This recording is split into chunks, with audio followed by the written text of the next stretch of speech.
What's up, Game Devs? A T-Chan here, and welcome to episode 45 of Game Dev Loadout, where I chat with the best people in the game industry 7 days a week.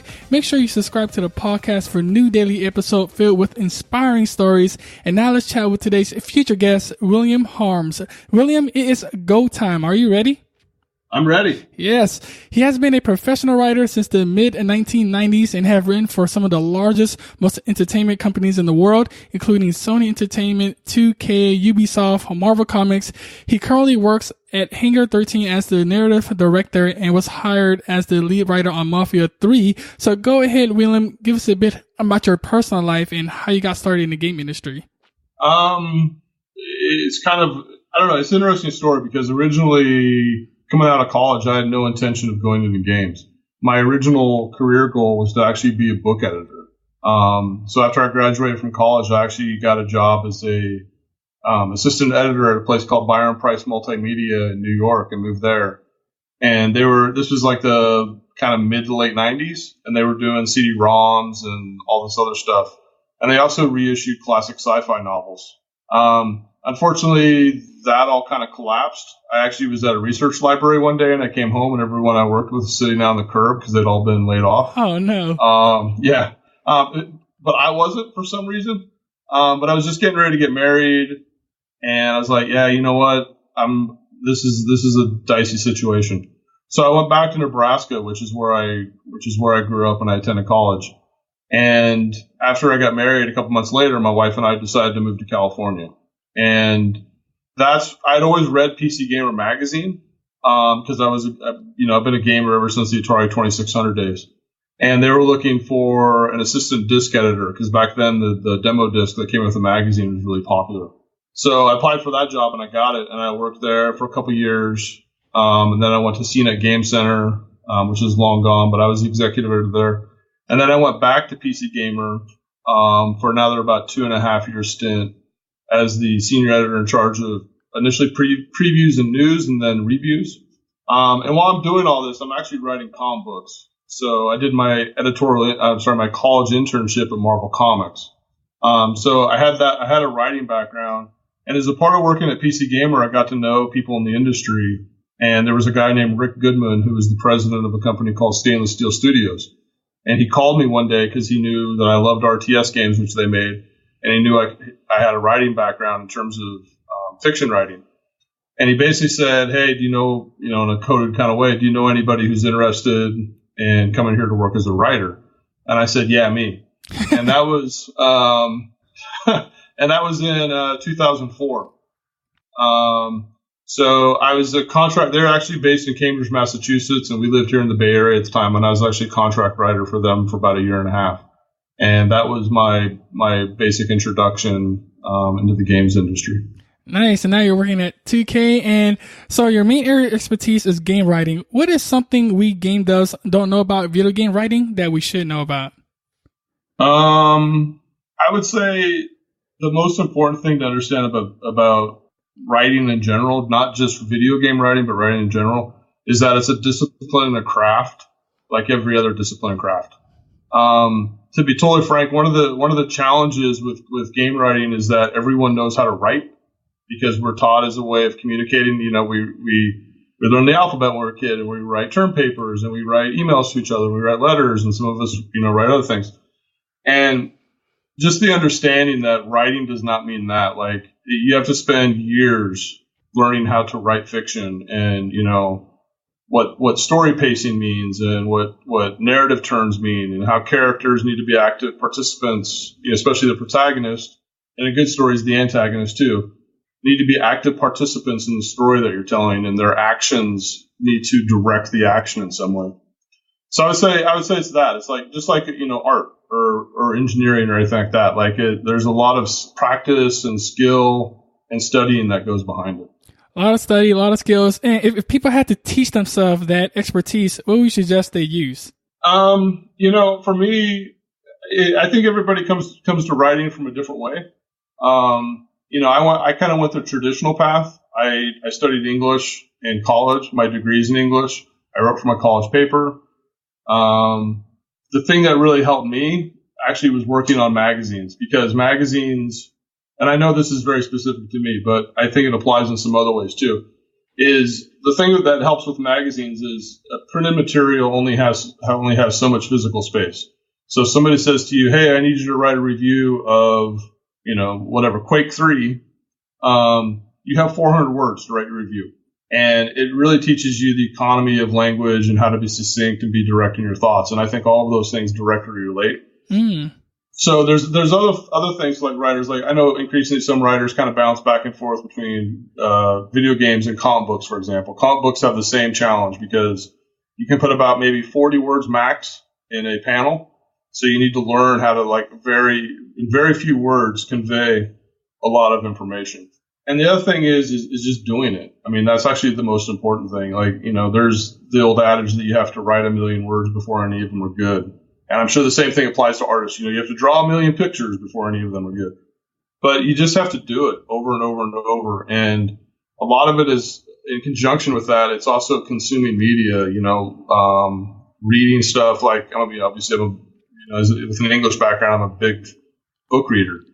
But it's not just that. It's also watching movies and TV shows, and not just watching them, but also understanding how those shows break down their stories. When do specific plot points kind of turn and change and evolve and things like that. And I really and this is I don't know. I know other video game writers in the industry disagree with me a little bit on this, but I fundamentally believe this, that in order to write video games, the first thing you need to learn is you need to learn how to write. Yeah. We have a senior writer here named Ed. He came from TV. He had never written a video game in his life, but he already knew how to write. So I didn't need to have, so his kind of ramp up was, how do you write video games? Which is a lot easier than how do you write? So the thing I always say, especially, obviously specifically to people who want to be writers in the industry, you have to learn how to write. Because if you don't know how to do that, then you're going to have to learn two things at the same time, which is how to write, and then how to write for video games, which is very different from writing for film or TV or books or anything else, because it's interactive, and you have to take into account the player's actions. And also the other big part of it is understanding that, in a comic book. So I wrote a comic book one time about vampires taking over the world. And I would write in the panel description, soldiers fight 500 vampires, and the artist would draw it, and that was it. If you want to do that in a video game, you write that. Art has to create the 500 vampires. They have to create the soldiers. Gameplay has to figure out how to make all of that fun. Engineering has to figure out how their AI, engineering and game systems folks, have to figure out how all of that interacts with each other. So that's the other big part of it is learning that it's not just what you write, it has direct impact on the game, and people have to create that content and put it into the game. And at the end of the day, it has to be fun to play, because if you write something, it could be the most amazing thing ever, but it's a game. And if it's not fun to play, nobody cares. Yeah, it's like a whole new format compared to other medias. And I'm curious, what do you think about writers or people that are trying to start a blog? Is a blog a good way of getting into writing? Sure. Any form of writing is writing. The one thing I've never been really a blogger, but the one thing I would suggest is, if you're going to do that, I would give yourself a word limit. Because I think I did, back when I worked at Casino Game Center, you go from a magazine, like I said, which has a very restrictive word count, to the web, and now you can write whatever you want. You could write a review and it's 20,000 words. You know what I mean? So the one thing I would say, maybe have people kind of challenge themselves with, if they were going to do that, is say, I'm only going to write, today I'm going to write about my adventures of playing the new Final Fantasy game. And I would say, try to limit yourself to 700 words and see if you can tell the entire story of you playing that game in a limited, more of a limited format versus just, going on and on about stuff, which may be really cool. But if you want to learn about the economy of writing, you have to restrict yourself and get into that mindset that you have a very limited amount of space to work with. Yeah, that limitation, it forces you to be creative in a way. Now, let's take this on a more personal level, because creating a game can be very long and difficult, so I'm pretty sure you had some bad moments. What was the worst moment of your career, that one moment that's still vivid in your mind? Be very detailed and tell us that personal story. Yeah, so it actually relates to Stanley Steel Studios. So I was working there as a contractor, like I said, for about a year and a half. And it actually is maybe a little bit longer than that. But regardless, they called me the Thursday before Thanksgiving week and said that they were going to renew my contract for 6 more months. So I said, yeah, that's great, cool. They called me the following Monday and said the terms of your contract have been fulfilled. We no longer need your services. What the heck? And well, that was my response too. And come to find out, what had happened was they had run into some challenges that was going on at a higher level between them and their other companies they're involved with. And basically over the weekend, they went out of business. Wow. So between Thursday and Monday, they were gone. Like they went from, hey, we're going to have you, not only me, but obviously, the other, 120 people working there. So it went from that to, oh, you have no job. And it was a difficult time, not only because of that, but it was also because since I was a contractor, I basically worked in isolation. I would fly out to see them every few months, but it wasn't like I had built up a lot of industry contacts, which once you've been doing this a while and you get contacts, people move around to different jobs. And if you say, hey, I need a job, you can contact a designer or an engineer, whoever that and say, hey, do you have any positions? And I didn't have that. So I actually had to make a decision if I was going to stay in games or if I was going to go back into editorial. And so what I did is I had a friend who had worked at Creative Assembly, and he was going to be heading up a game that was going to be being developed in China. And then there's a guy named Chris Taylor who had a company called Gas Powered Games. And I knew Chris a little bit from my PC Gamer days, so I basically sent him an email saying, hey, I'm going to be in town. And I don't know if you're looking for a writer or not, but I'm going to be up there. Do you want to get lunch? And he said yes. And in the end, they basically created a position for me, and that's how I ended up at Gas Powered Games. But yeah, it was hard because it was one of those kind of crossroads in your life, and you're thinking to yourself, well, if I go down this road, the further you get away from editorial, the less likely it is you can return to that. So I basically had to make that decision if I was going to go all in on game development or if I was going to fall back on editorial. And I decided to pursue game development. Yeah, and you bring out a crucial point, because to me, that's why networking is so important, because just randomly or out of nowhere, they told you we're going to get a extended contract in the first place, and then all of a sudden, everybody just got laid off. That's insane. What do you want to make sure game devs take away from that experience? Like, for example, just all of a sudden, the games get canceled or the company's going down here. What can they take away from that experience? When it comes, unfortunately, that happens in this industry. Game companies, unfortunately, it's very expensive to make games. And if you run into funding problems, you can go out of business pretty quick. And that obviously that's beyond the control of, 99.9% of the employees working at that company. That's people way above them involved in that stuff. But to me, the big takeaway is be somebody that people want to work with. People say, well, make contacts and stuff like that. And that's all important. But what does that mean? That doesn't mean, just you have you kind of bug somebody to stay in touch with them. I think the important thing is to work with, when you work with people, for example, and you come up with challenges in game development, whatever they may be. If you're somebody who doesn't just point out the problems, but also offer solutions, I think that makes you somebody that people want to work with. Mm-hmm. And I think in the long run, that's what will help you. Because making games is really hard. And if you kind of march through the hard times with somebody, they'll remember that. And then if the time comes and you're like, hey, I'm looking for a new job, do you know something? They have the same memory of you going through that together, and it makes them more likely to want to work with you again. Yeah, building that meaningful relationship and giving values to others, that's exactly so important. Let's take it on a more deeper level. What is the best investment you've made? And it could be investment of money, time, or energy. And how did you decide to make that investment? I don't know if investment's the right word. I would say the most important thing is not being afraid to take risks. So using my wife and I as an example, we moved from Nebraska to California, and I was born out here, so I had some family, and we actually stayed with them initially. But we moved to California. We had $1,500 and no jobs and one 10-year-old car. Wow. And, it was like, well, when I went back to Nebraska, I was like an assistant underwriter at an insurance company. And it was like, well, do I really want to do this for the next 40 years, or do I want to go do something creative and, that makes me happy to get out of bed in the morning? So it was a big risk.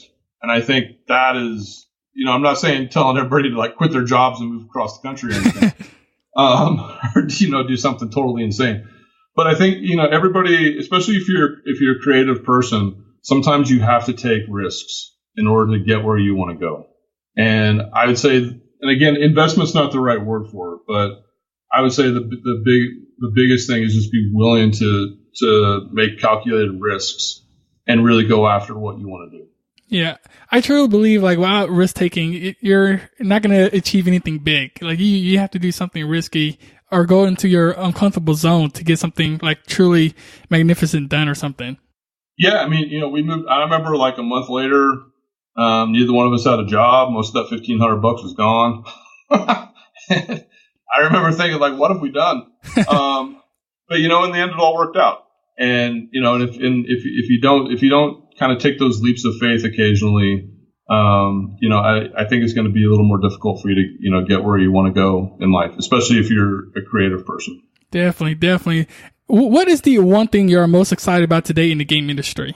That's a tough question. I know I've had limited exposure to VR. I've fooled around with it like other people. I think that the potential there for that is really cool.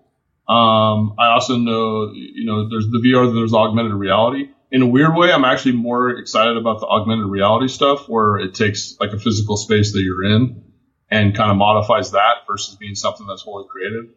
I think there's going to be some very interesting storytelling challenges with that because in both cases, because you can go wherever you don't know where the player is going to go necessarily. Like, I think if you're in that mode, there's the expectation on the part of the player that they have more freedom of movement and they can go check things out. So, what does that mean for storytelling and, how storytelling, intersects with game design? I'm oddly enough, like I'm a big, multiplayer, guy. Like I love the Battlefield games and things like that. And I like those for kind of different story reasons because those are kind of more player created stories. You know what I mean? So I just as that kind of genre continues to evolve, like I'm super interested in that as well. So what do you mean, like the multiplayer? What's going to be next for it? What do you believe is going to be next? Oh, okay. I have no idea. I'm just excited by it. Like, I think there's been these times. And don't get me wrong, I love like narrative driven games too, like Last of Us and anything else that has a really strong narrative and really strong writing. I love those games because that's what I contribute, here at Hangar 13. But I'm also fascinated by having games that are, they don't really have a built-in story. The player creates the story. So, like I play a game with some friends of mine and then the stories we tell each other about playing that game, I think is fascinating and how that continues to evolve. Because there's been these kind of jumps in those games that, about every, 7 to 10 years, they kind of change. Yeah. So I'm interested to see like basically what comes up next in that space. Ooh, awesome. Don't forget Game Desk. You can check out my website for all these show notes. And now, we have reached crunch time. The phase that game does dread, but we are here to overcome it. Basically, I would ask you quick questions and you'll be giving us a ton of valuable information in return. Are you ready to crush it and release this show? Yeah, for sure. Yes. What was holding you back from joining the game industry? Not knowing how to get in, to be honest. So like, most places didn't, especially back then, didn't advertise for writers. And the thing I learned is like, you just have to go knock on doors. There you go. Just go ask and knock on doors. What's a personal habit that contributes to your success? That's tough. I mean, I would say reading, writing, and playing games. Playing games. Oh, yeah. What's the best piece of advice you ever received? Listen to your gut because your gut's usually right. How has a failure set you up for later success? Not to get into anything specific necessarily, but I think I don't necessarily view failure as a bad thing. I view it as a learning experience. So if you fail in something, you need to take a step back and say, what can I learn from this? And then go from there. You don't remember any particular favorite that you later succeeded in the end?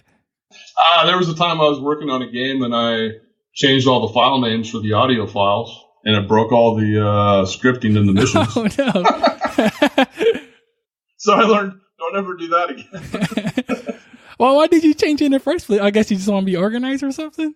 Yeah, well, it was the way the tool worked. So it was a browser-based text database that the text, basically you copy and paste in the dialogue, and then it would auto-generate the file names. The thing I didn't know was that if you added new file names, it renumbered all of them.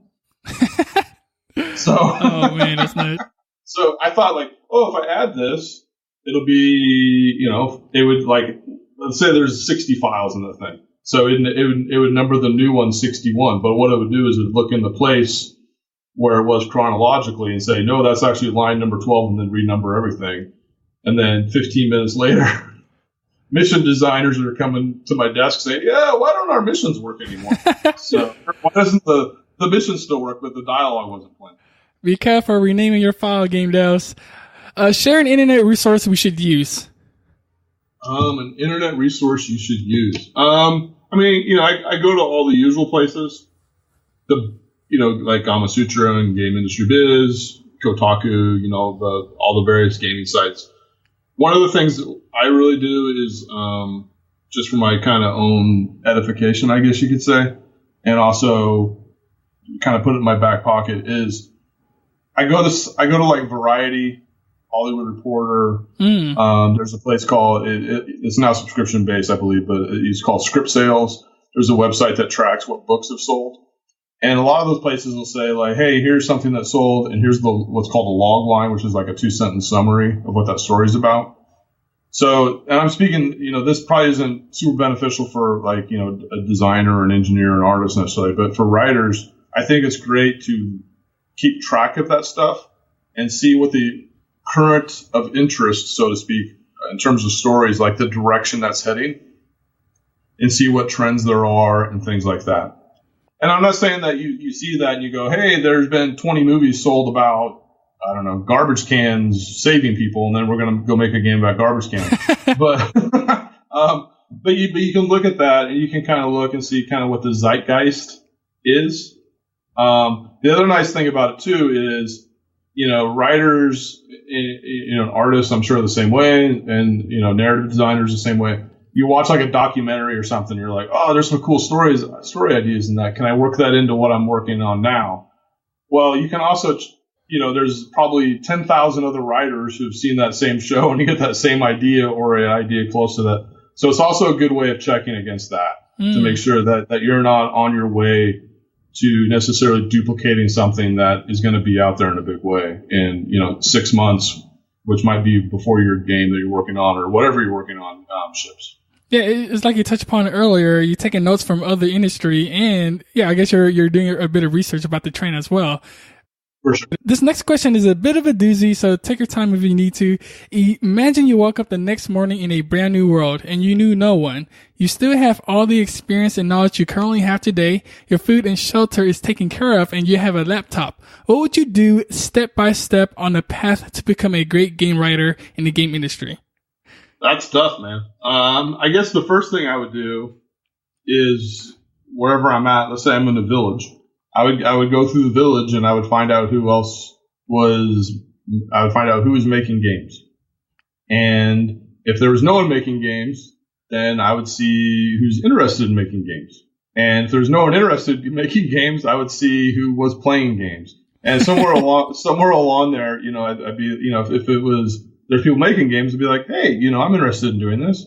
And oh, by the way, I'm a writer and I understand how narrative and game design function together. And make a little sales pitch. If there was no one making games, but there's people playing games, I'd be like, hey, you know what? We don't have to just play these, we can make them. And then try to encourage people to get involved that way. I like that because you don't stop at the first person, you just keep going and going. Hey, you have to be persistent. Also, William, we have reached the end. Go ahead and give us a parting piece of guidance in how we can connect with you, and then we'll say goodbye. Sure. So my website is just my name, williamharms.com. I'm on Twitter like everyone else, and that is WJ Harms. And Since I'm from Nebraska, come football season, most of my tweets will be either about Nebraska football or the Cleveland Browns. So if that interests you, follow me on Twitter. And what's a parting piece of guidance? Just do what you want to do. I mean, if you want to make games, find out a way to make games. If you want to write games, find out a way to write games. As a creative person, I know, it can be challenging sometimes. And, it's just, you just got to do whatever you need to do to find that path, and then get on that path, and then just follow it. Yeah, do what it takes. Find that people, start writing. William, it's been a pleasure. Thank you so much for sharing your journey with us, and for that, we are truly grateful. We look forward to your future work, and until then, we will catch you next time. Thank you so much. Thank you, Game Devs, for listening, and remember that knowledge is only potential power. Execution is the game. I am so excited to announce our first sponsored giveaway with Game Dev Underground, where a winner can get a free 1-hour consultation with the founder, Tim Rusbeck. So if you have any questions on building and launching your game, get on this giveaway ASAP. This is a $1,000 value, and it can be yours. All you have to do is go to the show notes page at GameDevLoadout.com and sign up for my email list. That's it. So until then, keep on making great games, and I will catch you on the next episode. Bye.